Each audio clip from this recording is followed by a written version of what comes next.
చూస్ country delight, live better. ఇప్పుడే country delight app ని download చేసుకోండి. హాయ్ హలో నమస్తే, నేను మీ జాహ్నవి. ఈరోజు మన స్పెషల్ చిట్ చాట్లో మన స్పెషల్ గెస్ట్ ఎవరో తెలుసా? సీనియర్ యాక్టర్ నాగ మహేష్ గారు. నమస్తే సార్. నమస్తే సార్, ఎలా ఉన్నారు? బాగున్నాను.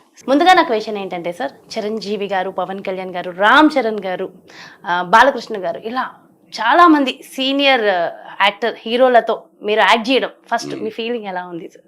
రియల్లీ ఇట్స్ వండర్ అండి. అంత తక్కువ టైంలో చాలా పెద్ద పెద్ద అవకాశాలు, పెద్ద పెద్ద హీరోతో వచ్చేసేవి, వాళ్ళతో ముఖాముఖిగా పాల్గొన్న సన్నివేశాలు, ఇది చాలా అదృష్టం చెప్పాలి సార్. ఖైదీ 150తో మీ సినీ అరంగేట్రం మొదలైందంటారా? అంటే ఇది నా సెకండ్ ఇన్నింగ్స్. అది అంటే మీరు ముందు నుంచే ఉన్నారా? 23 years బ్యాక్ తర్వాత మళ్ళీ యాక్టింగ్ మొదలెట్టా. ఓ 23 ఏళ్ళు దూరంగా ఉన్న ఇండస్ట్రీకి. అప్పుడు మెడ్రాస్ లో ఉండేవాడిని. మెడ్రాస్ లో ఉన్నప్పుడు నా ఫస్ట్ పిక్చర్ కోకిల అండి. కోకిల నరేష్ గారు, నరేష్ శోభన గారిది ఫస్ట్ పిక్చర్. ఆ తర్వాత ప్రెసిడెంట్ గారి పెళ్ళాం, రక్షణ, వారసుడు, అప్పట్లో చిరంజీవి గారు ముఠామేస్త్రి, ముగ్గురు మొనగాళ్ళు, మెకానికల్లు, వరుసగా 3 సినిమాలు ఆయనతో చేశాను. వరుస నాగార్జున గారితో 3 సినిమాలు చేశాం. నెక్స్ట్ ధర్మక్షేత్రం బాలయ్య బాబు తోటి, కొండపల్లి రాజా వెంకటేష్ గారు సుమన్ కాంబినేషన్ లో సీన్ చేశాను. అప్పుడు 10 సినిమాలు చేసుకుంటా. ఆ కుటుంబ పరిస్థితులు కొంచెం నిలబడిన అక్కడ వెనక్కి నాకు వచ్చినాయి. అలా ఇండస్ట్రీ వదిలిపెట్టేస్తాను. పరిస్థితి అంటే మీ పర్సనల్ అంటే ఫ్యామిలీ అంటే మా సిస్టర్ మ్యారేజ్ చేయాలి, బ్రదర్ కి ఆరోగ్యం బాగాలేదప్పుడు ఆ ఫ్యామిలీని చూడాలి అని ఈ బాధ్యతలే నా అంతటి నేనే. ఇంకా ఇక్కడ నేను ప్రశాంతంగా ఉండలేని పరిస్థితి ఉన్నా. నా వరకు నేను జయించగలను. అప్పటికే వెళ్ళిన చోట అవకాశం వస్తా ఉన్నా. అప్పుడు కూడా దర్శకులు దిగులుస్తున్నారు. బట్ ఫ్యామిలీ రెస్పాన్సిబిలిటీ తీసుకోవాల్సిన పరిస్థితుల్లో నా ప్యాషన్ పక్కన పెట్టి సో అంటే ఇప్పుడు మళ్ళీ ఎంతైనా మనసులో ప్యాషనే కదా. అవును. సో ఒక్కసారి మేనిఫెస్టేషన్ లోపల అయిపోయిన తర్వాత భగవంతుడు అదే అన్ని బాధ్యతలు తీర్చుకున్న తర్వాత ఇప్పుడు నువ్వు వదిలిపెట్టిన చోటుకి వెళ్ళారా అని మళ్ళీ స్టార్ట్ అయిపోయింది. మళ్ళీ చిరంజీవి గారి లాంటి దేవుడి ద్వారా మెసేజ్ వచ్చింది నాకు. చిరంజీవి గారు మళ్ళీ అవకాశం ఇచ్చారు. మళ్ళీ గొప్ప అవకాశం, మామూలు అవకాశం కాదండి. అది ఎక్కడ జరగంది అది అవకాశం. వండర్. చిన్న వేషం అన్నయ్య ఆర్టిస్ట్ గా ట్రై చేస్తానని అడిగితే ఆయన జీవితం ఇచ్చారు నాకు. నిజంగా ఆ పాత్ర నాకు ఇవ్వాల్సిన అవసరం లేదు. ఎందుకంటే నేనెవరో తెలియదు ఆయనకి. ఆర్టిస్ట్ గా వ్యక్తిగా పరిచయం ఉంది. ఆర్టిస్ట్ గా నేను ఎంత సమర్థుడు అనే విషయం ఆయన తెలియదు. ప్లస్ అది ముఖాముఖి కాదు, ఒక పూట చేసి సరే ఈ పూట వదిలిపెట్టిన తర్వాతనే వేరే పెట్టుకొద్దాం ఉంటాయి. 400-500 మంది జూనియర్ ఆర్టిస్టులు కాంబినేషన్, 5 లక్షల బడ్జెట్ ఆ పూటకి. అంత పెద్ద సీన్లో సోలోగా ఆయన్ని ఫేస్ చేసి మ్యాన్ హ్యాండ్లింగ్ చేసి ఒక ఇన్స్పెక్టర్ వేషం ఇవ్వటం అనేది ఏ కొత్త ఆర్టిస్ట్కి జరగదట. మరి అది ఏంటంటే డివైన్ మూమెంట్. ఆయన మనసులో నన్ను ఏదో ఒక ఇంటి వాడిని చేయాలనుకున్న ఒక స్థాయికి తీసుకోవాలనుకున్నారు. ఎదగడానికి అది ఇప్పుడు 100 మెట్లు ఎక్కితే గుడికి చేరుతామంటే ఆయన 99 మెట్లు వదిలిపెట్టారు నన్ను. అంతే.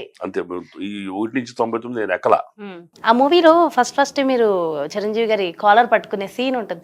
అంటే అసలు మీకు ఫస్ట్ ఎలా అనిపించింది? భయం వేసింది. సీన్ పేపర్ నాకు 4 రోజుల ముందు ఇచ్చారు. చాలా బాగా ప్రిపేర్ అవటానికి. చదువుతుంటే ఇది ఎలా చేస్తాను, ఆయన దగ్గర ఉంటేనే ఒకలాంటి వైబ్రేషన్ ఉంటుంది మామూలుగా. ఇంకా కాలర్ పట్టుకోవడం అంటే అదే అది భయం వేసింది.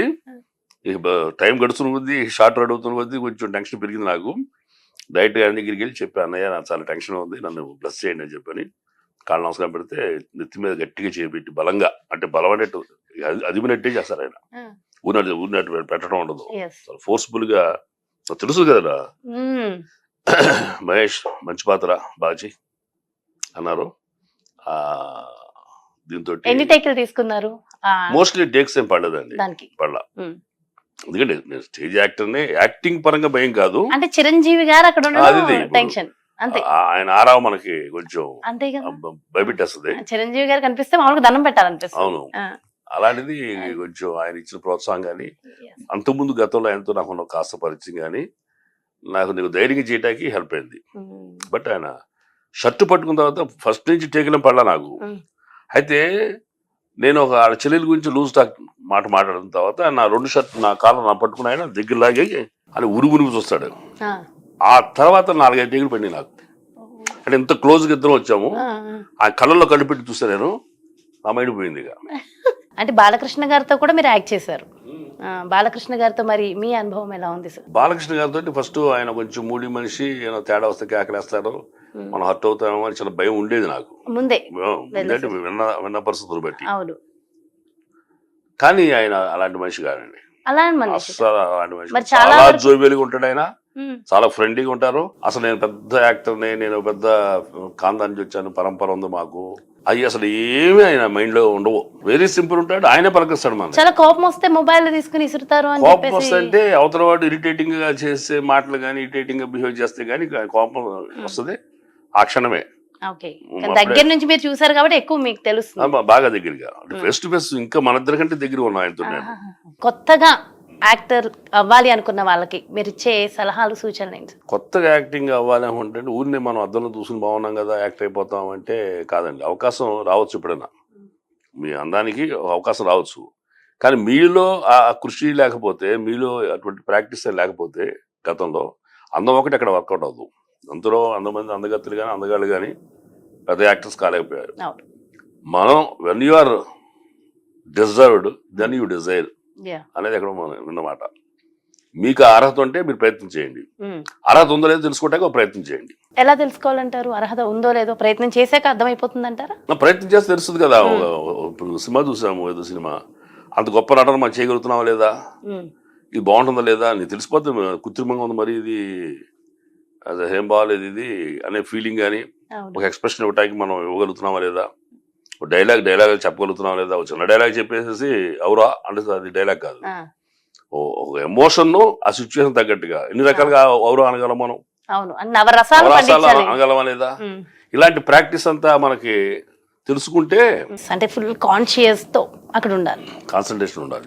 ఉన్నప్పుడే అసలు మీరు వితౌట్ ఫెయిల్ చేయగలుగుతారు. సార్ అలాగే మీరు ఒక 3 సినిమాల్లో ఎంట్రీ మీదే ఉంది, సూపర్ డూపర్ హిట్ అయ్యాయి. అంటే అంటారు కదా కొంతమంది యాక్ట్ చేసిన వాళ్ళ లెగ్ బట్టి కూడా డెఫినెట్ గా మూవీ హిట్ ఫట్ అనేది కూడా ఉంటుందని. సో మీది సూపర్ డూపర్ లెగ్ అని చెప్పి కూడా నేను విన్నాను పర్సనల్ గా, నాకు చెప్పిన వాళ్ళు. సో ఆయనది చాలా golden leg. So golden leg 3 సినిమాలు ఆయన ఎంట్రీ ఇచ్చారు, 3 సినిమాలు హిట్ అయ్యాయని. సో మీ ఫీలింగ్ ఎలా ఉంది సార్? ఓన్లీ నా ఎంట్రీ వల్ల సినిమా హిట్ అవుతుందో లేదా ఫస్ట్ కనిపించాను కాదండి. అసలు కథ బాగుంటే నేను చివరి లాస్ట్ సీన్ లోనే వచ్చినా ఆ సినిమా హిట్ అవుతుంది అంతే. అలా కథ ముఖ్యం. సినిమా చేసిన సినిమాల్లో అన్ని మంచి సినిమాల్లో చేశాను, ఆల్మోస్ట్ ఆల్ వెరైటీ రోల్స్ వచ్చినాయి. మీకు చెప్పి 3 సినిమా కూడా చెప్పగలను. ఉప్పెన కానివ్వండి, వేసమారెడ్డి కానివ్వండి, అఖండ క్లాసిక్ హిట్స్ అవి. అది మన వల్ల కాదు. నేను చాలా మంది నాతో కూడా అంతకుముందు గతంలో కూడా చాలా మంది అడిగారు, అన్నారు కూడా గోల్డెన్ లెగ్ అంటే కాదు, నేను ఉండటం వల్ల సినిమా హిట్ అవడం కాదు, హిట్ అయ్యే సినిమాలో ఉండటం నా అదృష్టం అన్నారు. అంతే, అది ముఖ్యం.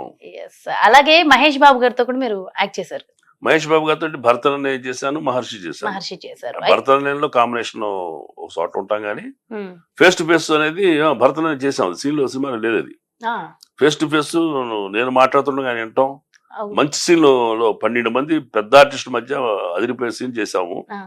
ఆ అసోసియేట్స్ కూడా వెంటబడి వచ్చి, సార్ 12 మంది ఆర్టిస్టులు ఉన్నారు సార్, ఎవరో ప్రాపర్టీస్ పట్టుకోలేదు, బిజినెస్ చేయలేదు, మీరే మీ బిజినెస్ చేశారు, ప్రాపర్టీస్ తీసుకున్నారు, మందు గ్లాస్ ఉంటుంది, జీడిపప్పులు అని పెట్టారు, ఈ కండవ ఒకటి ఉంటుంది కాస్ట్ ని రిప్రజెంట్ చేసేది. అది మహేష్ బాబు తోటి నేను ఫేస్ టు ఫేస్ మాట్లాడుతూ, మా కులం దీనికోసం ఏర్పరిచిన పార్టీ మాది అని ఆ కులం గురించి మాట్లాడుతూ క్యాజువల్ చేసినట్టు చేశా. అది బ్రహ్మాండం నచ్చింది, రిప్రజెంటేషన్ ఆఫ్ ద క్యాస్ట్. అది మీరు పర్సనల్ లైఫ్ లో క్యాస్ట్ కి ఇంపార్టెన్స్ ఇస్తారా? నేను అసలు క్యాస్ట్ కి ఇవ్వనండి. క్యాస్ట్ అనేది పుట్టాం, బ్లడ్ ప్రతి ఒక్కరిది ఒకటే. నేను మంచి చెడు అనేది దానికి ప్రాధాన్యత తప్ప. అప్పుడు మా సొంత బ్రదర్స్ అనుకుందాం, నన్ను మోసం చేసి ఒక ఎకరం పొలం రాయించుకున్నాను అనుకోండి, నేను ఊరుకుంటానా? క్షమిస్తానా? సేమ్ క్యాస్ట్ మరి సేమ్ క్యాస్ట్ కాదు, సేమ్ తల్లికి పుట్టిన వాళ్ళు నాతో పాటు. నేను కాంట్ స్పేర్ దెమ్ నా.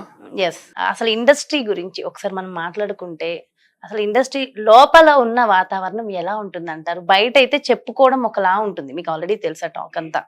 సో లోపల నిజంగా అట్మాస్ఫియర్ ఎలా ఉంటుంది సార్? లోపల అసలు ఎవరు ఒకళ్ళు ఉంచి ఇంకోళ్ళు మాట్లాడరా చేయటంగా ఉండదండి. పర్సనల్ ఇంక నేను అంత పర్సనల్గా ఎవరి దగ్గరికి పోలేదు, కానీ ఎప్పుడు కూడా ఇంకోళ్ళు నన్ను అడిగిన వాళ్ళు ఎవరు లేరు. ఇండస్ట్రీ అంటేనే కమిట్మెంట్స్ అంటారు, మీరు దాన్ని యాక్సెప్ట్ చేస్తారా? అంటే మీరు చూసిన దాంట్లో ఇప్పుడు రెండేనండి, ఒకటికి అవకాశం, ఇంకోటికి అవసరం. ఇది ఫోర్స్ఫుల్గా ఏముండదు అక్కడ. కమిట్మెంట్ అని అడిగారు అనుకోండి, ఇష్టానికి విల్లింగ్ అయ్యి ఈఎంఐ ఉంటే దెన్ అతను ఆఫర్ ఇవ్వగలుగుతాడు. సో అది ఇండస్ట్రీ అనే కాదు, ఎక్కడైనా నడుస్తుంది. అది ఎక్కడ లేదు అసలు. నిజం చెప్పాలంటే ఇండస్ట్రీకి ముద్రేశారు, కానీ సాఫ్ట్వేర్ కంపెనీలు అంతకంటే ఎక్కువ గౌరవాలు జరుగుతున్నాయి. సో మీరు రామ్ చరణ్ గారితో కూడా యాక్ట్ చేశారు. రంగస్థలం రెండో సినిమానే మొదటి సినిమా చిరంజీవి గారి కాంబినేషన్, రెండో సినిమా రామ్ చరణ్ గారి సమంత ఫాదర్ క్యారెక్టర్. క్యారెక్టర్.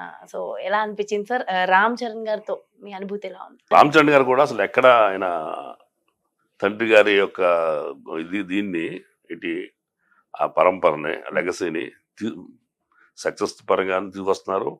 అట్లాగే ఆ క్వాలిటీస్ తోడు కూడా ఆ హ్యూమన్ వాల్యూస్ మెయింటైన్ చేస్తా. నేను రంగస్థలం తర్వాత మొన్న గేమ్ చేంజర్ చేశాను. ఫస్ట్ ఇట్ చూడంగానే చాలా కాలం ఏందండి అన్నారు. సార్ 6 ఏళ్ళు అయిందన్న. ఆయన స్టార్టింగ్ కన్నా ఎదుగుతున్నారు. మరి వాడు గ్లోబల్ స్టార్ అయ్యాడు ఆయన. ఎక్కడ అది మీకు పటాటోపం అంటారే, అది ఎక్కడ మీకు సెట్ లో కనిపించదు, ఆయన దగ్గర కనిపిస్తుంది. సో సక్సెస్ అనేది ఆయన ఎత్తున పెట్టుకోవాలా. ఆ ఇండస్ట్రీ ఆయన పొజిషన్ ఆయన ఇప్పుడు గుర్తించి బిహేవ్ చేసే మనస్తత్వం కాదు, ఎంత కష్టమైన చేసే తత్వం. కాబట్టి ఆయన అంత వినయంగా ఉంటారో, విజయాలు కూడా అట్టాగే వరిస్తున్నాయని. గేమ్ చేంజర్ లో మీ పాత్ర ఏంటో తెలుసుకోవచ్చు అంటారా? పాత్ర వరకు చెప్తాను, ఎస్పీ రోల్ నాది. ఎస్పీ రోల్ అంతే. అంటే నెగిటివ్ సపోర్ట్ అనేది ఎన్ని 200 రూపాయలు టికెట్ పెట్టుకుని సినిమా చూసి చెప్పండి నాకు. అంతేనా? సో ఖచ్చితంగా సినిమా చూస్తాం సార్, ఎందుకు చూడాలి, డెఫినెట్ గా అందరూ చూస్తారు, రెడీగా ఉన్నారు ఎప్పుడు మూవీ రిలీజ్ అవుద్దా అని. సో ఇప్పుడైనా చెప్తున్నారు దిల్రాజు గారు డిసెంబర్ మళ్ళీ ఇప్పుడు క్రిస్మస్ అంటున్నారు, ఆ మూవీ కోసం ఈగర్ గా వెయిట్ చేస్తున్నారు అందరూ. మంచి సక్సెస్ అవుతుంది, చాలా బాగా ఖర్చు పెట్టి చేస్తున్నారు, చాలా మంచి ఎమోషనల్ సీన్స్ ఉన్నాయి. సో జనాలు వెయిట్ చేస్తున్నది కూడా చాలా బాగా వెయిట్ చేస్తున్నారు. అలాగే మరి రీసెంట్ గా మళ్ళీ పవన్ కళ్యాణ్ గారి బర్త్డే సందర్భంగా గబ్బర్ సింగ్ రిలీజ్ అయింది కదా. సో ఎలా అనిపించింది మీకు ఫీల్? థియేటర్ ముందు నుంచి వెళ్తుంటే, కారులో వెళ్తుంటే వాళ్ళు ఈలలో గోలలో మళ్ళీ సైలెన్స్ అరుపులు అసలు మామూలుగా లేదు, మళ్ళీ బీభత్సంగా. సో అప్పుడు రిలీజ్ అయిన దానికన్నా డబుల్ ఎనర్జీ, ఎక్కువ ఇంపాక్ట్ గా ఉంది. సో సో అలాగే అదృష్టం అండి ఒక ఆర్టిస్ట్ కి అలాగే జనాల్లో ప్రేమించడం అనేది. కానీ ఇక్కడ ఒక క్వశ్చన్ సార్, ఎంతమంది యాక్టర్స్ ఉన్నారు, నిజంగా ఎన్నిసార్లు అడిగినా ఎంత మాట్లాడినది ఈ విషయం మాట్లాడాలనిపిస్తుంది. అందరూ ఈవెన్ ఆ యాక్టర్ సినిమా హీరోలని అడిగినా సరే మీకు ఇష్టమైన హీరో ఎవరని చెప్పేది అంటే పవన్ కళ్యాణ్ గారు. ఎందుకు సార్ పవన్ కళ్యాణ్ గారికి అంత క్రేజ్ రావడానికి రీజన్ ఏంటి? యాజ్ ఎ హ్యూమన్ బీయింగ్ చాలా గ్రేట్ అండి, బియాండ్ అదర్స్. చాలా ఎక్కువ దూరం ఎక్కువ ఎత్తులో ఉన్నారు. అంటే ₹1,00,00,000 ఉంటే ₹1,00,00,000 అలా తీసుకొచ్చి ఇచ్చేస్తారు. ఆయన యోగి తామరాకు మీద నీటి బుట్టు అంటారే, ఆయన తామరాకులు అంటాడు. ఈ నీటి బుట్టు అనేది సక్సెస్ అయితే అది అంటదు, అంటించుకోద్దు, తామరాకు అంటించుకోద్దు బొట్టుని. ఎలాంటి ఘనతలు కూడా ఆయన నాదే అని తీసుకునే తత్వం కాదు. సో ఆ క్వాలిటీ ఇతరులను ఆకర్షించేవి. పవన్ కళ్యాణ్ గారు ఆయన సినీ ఇండస్ట్రీలో దాదాపు 10 సంవత్సరాలు ఫెయిల్యూర్స్ చూశారు, తర్వాత సక్సెస్. అదే 10 సంవత్సరాలు మళ్ళీ పొలిటికల్ గా కూడా ఫెయిల్యూర్స్ చూశారు, తర్వాత సక్సెస్, గ్రాండ్ సక్సెస్. ఇప్పుడు సక్సెస్ కాదు, ఆ సక్సెస్ ని ఎవరు కూడా మళ్ళీ ఛేదించలేరు. ఛేదించలేరు. బాహుబలి రికార్డ్స్ ఇంకొక RRR బ్రేక్ చేయొచ్చు, కానీ పవన్ కళ్యాణ్ సాధించిన 100% స్ట్రైక్ రేట్ అనేది it's highly impossible. No one can beat it. Janasena 21 స్థానాల్లో నిలబడితే 21 స్థానాలు గెలవడం అనేది సూపర్ డూపర్ సక్సెస్. అయితే ఆయన డిప్యూటీ సీఎం గా సైన్ చేసి 100 రోజులు అవుతున్న సందర్భంగా ఆయన గురించి అంటే తెలుగు సినీ ఇండస్ట్రీలో నుంచి వచ్చిన ఒక పర్సన్ డిప్యూటీ సీఎం అవ్వడం అసలు మీకు ఎలా అనిపిస్తుంది? ఆ position deputy CM Pawan Kalyan garu అంటే చాలా ఆనందంతో కూడిన ఇది వస్తుంది. ఈయన అట్లాగా చాలా గ్రేట్ అని. ఇప్పుడు ఎవరిని అడిగినా మీరు ఎవరి తాలూకా అని అంటే పిఠాపురం ఎమ్మెల్యే గారి తాలూకా అంటున్నారు. ఆయన పడిన కష్టానికి, ఆయన పడిన బాధలకి, వీళ్ళు నోరేసుకు పారేసుకున్నానికి భగవంతుడు గొప్ప వరం ఇచ్చాడు. ఎన్ని మాటలు సార్, ఎన్ని మాటలు. భార్యల గురించి మాట్లాడారు, తల్లి గురించి మాట్లాడారు, అసలు ఇంట్లో ఆడవాళ్ళ గురించి అసలు ఎన్ని మాటలండి. భవిష్యత్తు తీసిన ప్రతి ఒక్కడు వీరబ్రహ్మంగా గేటు దాటు, గేటు తాళంచి అన్నారు. అసలు ఇప్పుడు వాళ్ళు గేట్లో కాదు కదా, చుట్టుపక్కల పరిసర ప్రాంతాలు స్టేట్ లో ఉండే పరిస్థితులు ఉన్నారు ఒక్కొక్కడు. అంత అరాచకంగా మాట్లాడి, అహంకారంతో మాట్లాడి, అహంకారం అనేది ఎక్కడైనా సరే పతనానికి నాంది. No. అహంకారాన్ని పబ్లిక్ లో మనం ప్రకటిస్తే త్వరలోనే నీకు పతనం స్టార్ట్ అవుతుంది అనేది లెక్క. ఎంత ఎదిగితే అంత అంత ఒదిగి ఉండాలి. సార్ అలాగే ఇప్పుడు ప్రస్తుతం విజయవాడ పరిస్థితి మనం చూస్తున్నాం, చాలా దారుణాతి దారుణమైన సిచ్యువేషన్ లో ఉంది. అంటే మీది ఎక్కడ sir native place? Vijayawada Krishna district Hanuman junction అనే దీని పక్కన పెరికిడి వందన విలేజ్ అండి. సో అసలు ఇంత దారుణమైన ఈ సిచ్యువేషన్స్ లో విజయవాడ బాగా దారుణంగా ఉంది. కాకపోతే అక్కడ జరగాల్సినవి అన్ని చంద్రబాబు నాయుడు గారు జరుగుతున్నాయి. సో అందరూ దగ్గరుండి జాగ్రత్తగా చూసుకుంటున్నారు. కాకపోతే ఇక్కడ ఒక చిన్న మాట వినిపిస్తుంది సార్, పవన్ కళ్యాణ్ గారు ఎందుకు దగ్గరుండి చూసుకోవట్లేదు అని చెప్పేది ఒక మాట వినిపిస్తుంది. దానికి మీరేం సమాధానం చెప్తారు? అంటే ఇలాంటి కలామిటీస్ జరిగినప్పుడు ఆయన లాంటి స్టార్ సీన్ లో వచ్చానుకోండి, అక్కడ జరగాల్సిన సహాయం కంటే హడావుడి ఎక్కువ జరుగుతుంది. అసలు ఆయన చేయనివ్వరు. ఇంకా ఎక్కువ ఇబ్బంది అవుతుంది, ఇంకా ఎక్కువ ఇబ్బంది అవుతుంది. ఇప్పుడు ఆయన వస్తున్నాడంటే తెలిసి ఫ్యాన్స్ వచ్చేస్తారు, అంతే అలా ఆపలేము. వాళ్ళు వచ్చి ఇక్కడ జిందాబాద్ ఇది కొడుతుంటే అది అది దానికంటే బెటర్ ఆయన పక్కన ఉండి ఆ పని చూడండి మీరు అని ఒక సంకేతం ఇచ్చేస్తే అది ఎక్కువ బెనిఫిట్ అవుతుంది. అదే జరుగుతుంది. బ్యాక్ ఎండ్ ఉండి ఆయన చేయాల్సిన చెప్తున్నాడు, జరగాల్సి జరుగుతున్నాయి. బట్ అంతకంటే గొప్పగా మన ఆయన చంద్రబాబు నాయుడు గారు, నేను ఆశ్చర్యపోయాను, రాత్రి మిడ్ నైట్ కూడా వెళ్ళి చేయటం అనేది వెరీ వెరీ గ్రేట్ అండి. మరి 72 years ఏజ్ లో ఆయన రైన్ లో బోట్లు ఎక్కి ఆయన సర్వ్ చేస్తున్నాడంటే, సేవ చేస్తున్నాడంటే it's not ordinary thing. We have a great leader. Astrologer ఒక్కసారి వేణుస్వామి గారు మరి ఈ సందర్భంగా చాలా జాతకాలు చెప్పారు. ఆయన జాతకం ఏమైంది? అయితే వేణుస్వామి గారు ఇటు సినీ ఇండస్ట్రీలో ఉన్న ప్రతి ఒక్క సెలబ్రిటీస్ గురించి కూడా జ్యోతిష్యం చెప్తూ ఉంటారు. అసలు యాక్చువల్ గా as a cine industry person గా మీరు ఇలా ఒక పర్సన్ ఇంతలా చెప్పడం మీరు ఎలా తీసుకోగలుగుతున్నారు సార్? మీరు ఏమంటారు దీని గురించి? ఇంకొక వ్యక్తి లైఫ్ గురించి కానీ ఇంకొక వ్యక్తి గురించి అడగకుండా వీళ్ళు ప్రకటించడం అనేది చాలా దారుణాతి దారుణ విషయం అండి. ఇప్పుడు ఆయన భార్యని ఒక మాట అంటే ఎంత బాధపడతాడో, వాళ్ళకి సంబంధించిన అమ్మాయి సంబంధించిన అబ్బాయి సంబంధించిన ఏ వ్యక్తి గురించైనా ఈయనకి ఏం రైట్ ఉంది? He wants to became popular, do some good. తప్ప ఒక పాపులర్ అయిన వాళ్ళ గురించి మాట్లాడి నీచంగా మాట్లాడి నువ్వు పాపులర్ అవ్వాలనుకుంటావు, నీచం. ఇప్పుడు ఆయన ఎందుకు వచ్చింది? బూమరాంగ్ కర్మ, ఇది అది వదిలిపెట్టదు, నీడలాగా ఉంటది. నువ్వు ఏది నాటుతున్నావో ఇమీడియట్ గా స్పీడ్ గా వస్తుంది. ఇప్పుడు ఎదుటి వాళ్ళ గురించి మాట్లాడావు, నీ చరిత్ర అంతా బయటకు వచ్చే వాళ్ళ చేతి పక్కన పెట్టు. There are so many reasons to get into the attachment, detachment కూడా కారణాలు కావచ్చు. బట్ నువ్వెవడు అసలు? నన్ను అడిగారా? ఎవరన్నా చెప్పారా? వాళ్ళు విడిపోతారు విడిపోతారు, వీడికి ఎందుకంటే పని? అలాగే సార్ చాలా విషయాలు మాట్లాడుకుంటూ వచ్చాం కదా, యాక్టర్స్ గురించి అందరి గురించి. సో చక్కగా ప్రతి ఒక్కరితో మీ అనుభవాలు అన్ని షేర్ చేశారు. అలాగే ఖచ్చితంగా ఏ ఫీల్డ్ లో ఉన్న వాళ్ళకైనా, ముఖ్యంగా యాక్టింగ్ ఫీల్డ్ లో ఉన్న వాళ్ళకైనా కావాల్సింది ఫ్యామిలీ సపోర్ట్. కానీ ఆ సపోర్ట్ సరిగ్గా అనేది లేకపోతే మాత్రం చాలా ఇబ్బంది ఉంటుంది. కానీ నాకు ఒక విషయం నేను విన్నా మీ గురించి, రంగస్థలం మూవీ మీ షూట్ కి ముందు మీ భార్య నిర్యాణం చెందారు అని. అయితే నిజంగా బాధాకర సంఘటన. మరి అలాంటి సిచ్యువేషన్ లో కూడా వచ్చి మీరు యాక్ట్ చేయగలిగారా సార్? చేశారుగా, పండించేశారు. Great tragedy. గొప్ప అదృష్టం సుకుమార్ గారు పిలిచే అవకాశం ఇవ్వడం.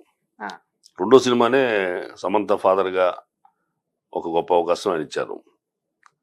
ఈ మా మిస్సెస్ ఏమో షుగర్ బీపీ పెద్ద రీజన్స్ లేదు, షుగర్ బీపీ సమ్మర్లో బాగా హై వెళ్ళి 4 రోజుల్లో తగ్గిస్తాం బెటర్ కదా అని చెప్పి నిమ్స్లో జాయిన్ చేశాను.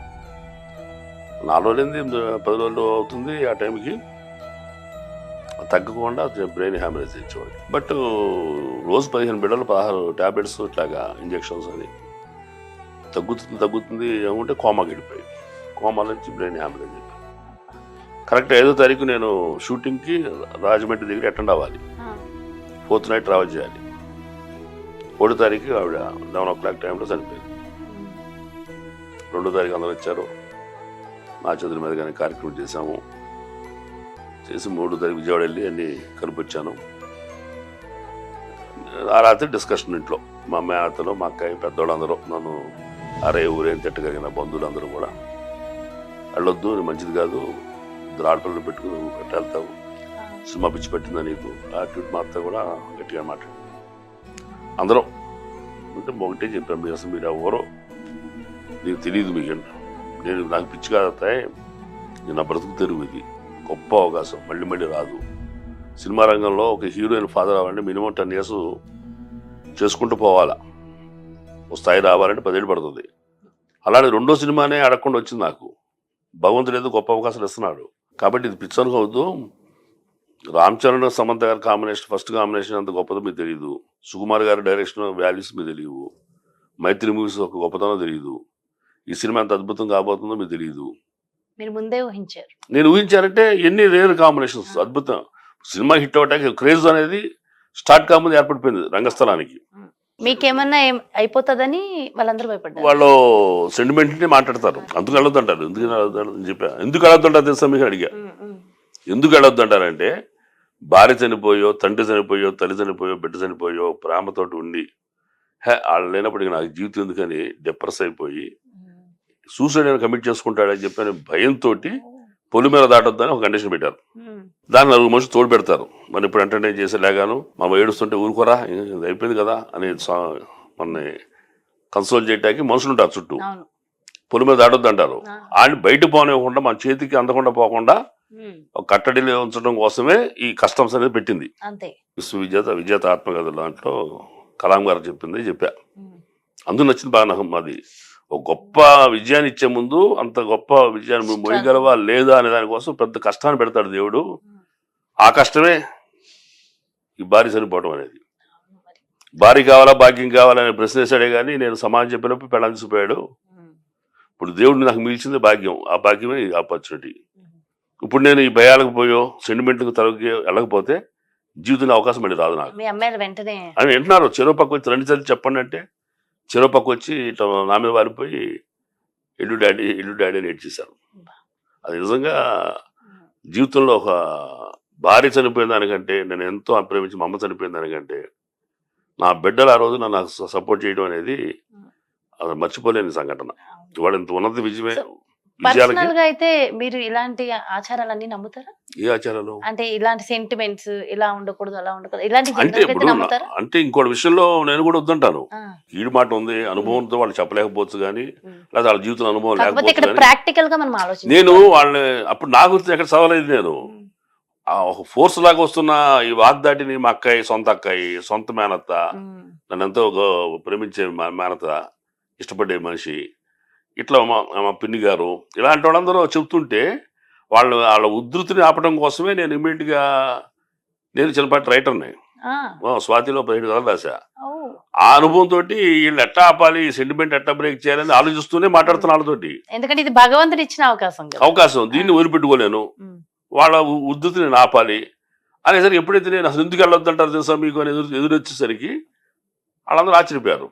ఇప్పుడు వాళ్ళందరి ఫీలింగ్స్ ఎలా ఉన్నాయి? అందరూ వెరీ హ్యాపీ కదా. అంతే కదా. ఇప్పుడు మా ఇంట్లో మనిషి ఇంత పెద్ద యాక్టర్ అయ్యారు అంటే ఎవరైనా ప్రౌడ్ గా వెరీ హ్యాపీ. అంటే బాగా ఇష్టం కూడా అలాగే. అట్లాగూ ఈ సెంటిమెంట్స్ అని ఏం నమ్ముతానంటే, ఈ సెంటిమెంట్స్ వెనకాల బలమైన రీజన్ ఏదో ఉంటుంది. అది ఊరిని ఇది కాదు. ఎందుకంటే డిప్రెస్డ్ మైండ్ ఉన్నవాడు ఖచ్చితంగా లైఫ్ వేస్ట్ అనుకుంటాడు. పోరాటం బాధ్యత ఉన్నవాడు అసలు 80% వెనకంజ వేయడు, క్వశ్చన్ లేదు. నేను ఎంతో ప్యాషన్తో ఉద్యోగం అనేసి ఆ రోజులో 2,000 రూపాయలు సంపాదించేవాడిని. ఇప్పుడు 90లో 2 లక్షలు సమానమే ఆ పేమెంట్లు. అలాంటి పరిస్థితుల్లో ఉద్యోగం మానేసి మెడ్రాస్ వెళ్ళిన వాడిని ఎవరు వద్దనని చెప్పి అనుకొచ్చా నేను. కేవలం మా ఫ్యామిలీ, మా అన్నయ్య లైఫ్ అనారోగ్యం పాలయ్యాడైనా ఆ కుటుంబం చూడాలి, చెల్లి దగ్గర మ్యారేజ్ చేయాలి, చేశాను. అప్పటికే అప్పులు ఉన్నాయి, అప్పులు తీర్చాలి. ఇవన్నీ నెత్తిన పెట్టుకుని నేను ఎట్లాగో అక్కడ అవుతాను. ఈ అందరూ అన్నయ్య ఈ నెల మెయింటైన్ అయిందా లేదా, ఆయనకి ఎవరైనా చూసారా లేదా, ప్రతిరోజు ఆలోచన వస్తుంది కదా. కాదు ఇప్పుడు ఇమ్మీడియట్గా సినిమా తర్వాత ఇప్పుడు సూపర్ స్టార్ కాలేను, ఇక్కడ డబ్బు సంపాదించి పంపించలేను, ముందు ఆడ బతకాలి, నేనేం చేయాలి, మళ్ళీ ఉద్యోగం చేద్దామంటే మళ్ళీ 2,000 జీతం వస్తాం. ఎనీ లిమిటెడ్ కంపెనీ పైగా. బట్ 2,000తో అందరూ బతకలేము. షార్ట్ టైంలో సంపాదించడం ఎలా అని రియల్ ఎస్టేట్ మార్కెటింగ్ చేశాను అప్పుడు. ఫ్లాట్ అమ్మితే 3,000 4,000 కమిషన్ అంటే 100 ప్లాట్లు అమ్మాలి, అప్పులను తీర్చాలని ఆ. 100 ప్లాట్లు సో అట్లా అమ్మేశాను. టార్గెట్. అది చేసేసా. ఓకే. చాలా సునాయాసంగా చేశాను అది. అవునా? అంటే ఆ కెపాసిటీ ఉంది. ఉమ్. నేను సేల్స్ రిప్రజెంటేటివ్ గానే కెరీర్ మొదలెట్టినోడిని. ఓకే. ప్లస్ హైదరాబాద్ అంటే ఎంతో మోజు, రామోజీ ఫిల్మ్ సిటీ ఒక అద్భుతం అని చెప్పుకోవడం రోజుల్లో అంత పెద్ద చెట్టును చూసి కాయలమంటే పెద్ద తేలిక నాకు. ఈ ఎఫర్మేషన్స్ ఇవన్నీ నమ్ముతారా అండి మీరు? ఉమ్? ఎఫర్మేషన్స్, మేనిఫెస్టేషన్ అంటే ఇది ఆ అనుకుని మేనిఫెస్టేషన్ ఉందా? నేను నమ్ముతాను. నమ్ముతారా? అలాంటి సెంటిమెంట్స్ అది ఉన్నాయి. అప్పట్లో మీరు అనుకున్నారు కాబట్టి ఇప్పుడు ఇది అయి ఉంటారన్న. నేను నేను నేను నమ్మేది ఏంటంటే దేవుడు చూస్తున్నాడని ఒకటి అనుకుంటాను నేను. భగవంతుడిని నమ్ముతారు. భగవంతుడు నేను ఇండస్ట్రీ వెనక్కి రావడం అనేది ఏ ఒక్కడి నిర్ణయం కాదు, నా ఒక్కడి నిర్ణయం అది. అప్పట్లో నా పర్సనల్ గా నా కుటుంబం, నాకు అది భార్య పిల్లలు లేరు, పెళ్లి కాదు అప్పటికి. నా కోసమే కాదు, నేను అక్కడ బతికేసేవాడిని నా వచ్చే సంపాదనతో. బతకగల సొమ్ము ఉంది బ్యాంకులో, ఉమ్. నేను ఉద్యోగం చేసిన అప్పట్లో. దాని తాలూకు మూట. ఉమ్. కానీ నా ఒక్కడి కోసం నేను వెనక్కి రాలా, ఉమ్. నా కుటుంబం కోసం వచ్చా. Yes. అప్పుడు బాధ్యతే. అది బాధ్యత. ఉమ్. దేవుడు ఎక్కడ వదిలిపెట్టాడు నన్ను, మళ్ళీ వాడు బతకడానికి అదే మార్గం చూపించాడు నాకు ఆయన. అవును. నేను అడిగింది అంత చిరంజీవి గారు నిజంగా చెబుతున్నా, ప్రాక్టికల్ ఓపెన్ గా చెబుతున్నా, స్వేరింగ్ మై చిల్డ్రన్, ఉమ్. అన్నయ్య మీ పక్కన నిలబడి ఒక షార్ట్ చాలు, ఒక ఫ్రేమ్ లో కట్టించుకుంటాను అన్న. ఉమ్. మీ జీవితానికే దేవుడు అయిపోయారు ఆయన. దేవుడు అయిపోయాడు ఆయన. అనామకుడికి ఉమ్. అంత గొప్ప అదృష్టం రాదు రాదు రాదు. ఉమ్. అదైపోతే నెక్స్ట్ అది ఇప్పుడు జూలైలో చేసాం, నెక్స్ట్ ఇయర్ జనవరి రిలీజ్ అయింది. 2016లో చేసాం, 2017 రిలీజ్ అయింది. సినిమా చూసిన రోజునే సుకుమార్ గారు ఇది ఎవడరా భలే చేశాడు అసలు, ఆడు చాలా కాన్ఫిడెంట్ చేశాడు చిరంజీవి గారి ముందు. ఆ ఇన్స్పెక్టర్ ఎవరు పట్టుకోండి, ఆ. మనం కూడా రంగస్థలంలో వాడదాం. నేను గొప్ప అని చెప్పలే కానీ ఆయన గొప్పతనం చెప్తున్నా. సుకుమార్ గారు లేచి నిలబడ్డారండి, ఆ. ఎంత మర్యాద. అసలు నేను ఆశ్చర్యపోయా, నన్ను చూసి ఆయన లేకటం ఏంటి. ఒక సినిమా ఒక 2 నిమిషాల వేషం అది. ఆ మనుషులు గదులకు ఎంటర్ అవ్వగా నేను కూర్చొని లేచాడు ఆయన, రండి కూర్చోండి అన్నారు. కూర్చున్న తర్వాత ఎక్కడ సార్ మీది, ఏ ఊరు అంటే డీటెయిల్స్ మాట్లాడే అట్లాగే. పావు గంటలో మొత్తం నా ఇష్టం అంతా తెలిసిపోయింది ఆయనకి. ఆ ప్రయత్నంలోనే నేను రైటర్నని రాస్తానని చేస్తానని స్వాతికి రాశానంటే ఆశ్చర్యపోయాడు ఆయన. ఉమ్. స్వాతిగా ఎన్ని కదా రాశారు అన్నాడు. మోర్ దాన్ 17 స్టోరీస్ అండి అన్న. ఓ. నేను రాసిన ఇంకొక నాటిక ఇందాక చెప్పాను, దేవుడు చూస్తున్నాడని. ఆ. ఆ. ఆ టైటిల్తో నాటిక రాస్తే రఘుబాబు పరిషత్తులో పరుచూరి వెంకటేశ్వరరావు నాకు సెకండ్ బెస్ట్ రైటర్ అవార్డు ఇచ్చారు. ఆహా. నా నాటిక మా గురుగారు ప్రదర్శన చేశారు, అది నాకు మంచి పేరు తెచ్చిపెట్టింది. ఓకే. రైటర్గా నో డౌట్ గుడ్ రైటర్, బాగా రాస్తాను నమ్మకం బాగా ఉంది. నా ఫ్రెండ్స్ చాలా మంది కూడా నన్ను యాక్టర్గా కంటే రైటర్గా ఎక్కువ గౌరవిస్తారు. ఆ, ఓకే. సో అలా ఎక్కువగా వాళ్ళకి తెలుసు కాబట్టి. తెలుసు కాబట్టి నా మాటలు ఎప్పుడు వాళ్ళకి ఉమ్. కొత్తగా ఉంటాయి కాబట్టి అవును. వాళ్ళకి ఇది ఓకే అండి. మీ సినిమాలకు మీరే డబ్బింగ్ చెప్పుకుంటారు? డబ్బింగ్ నేనే. మీదే. ఉమ్. సో మీకు అట్లా- చాలా మంచి బేస్ వాయిస్ ఉంది. అవును, అది తల్లిదండ్రులు ఇచ్చిన వరం. అట్లా సుకుమార్ గారు ఇవన్నీ ఇంటరాక్ట్ అయిన తర్వాత నా గురించి కొన్ని క్వాలిటీస్ అని తెలుసుకున్న తర్వాత, వీడు చిన్న మనిషి కాదు, కొంచెం మంచి వేషం ఇద్దామని చెప్పి ఆయన మనసు మారింది. ఆహా. ఎన్ని జరిగింది చూడండి. అసలు ప్రయత్నమే చేయాలి, ఇంకో సినిమా ప్రయత్నం చేయాల, ఉమ్. పిలుపు వచ్చింది సుకుమార్ గారి దగ్గర నుంచి. ఇది మరి ఏమనుకోవాలి నేను ఈ మూమెంట్స్ని.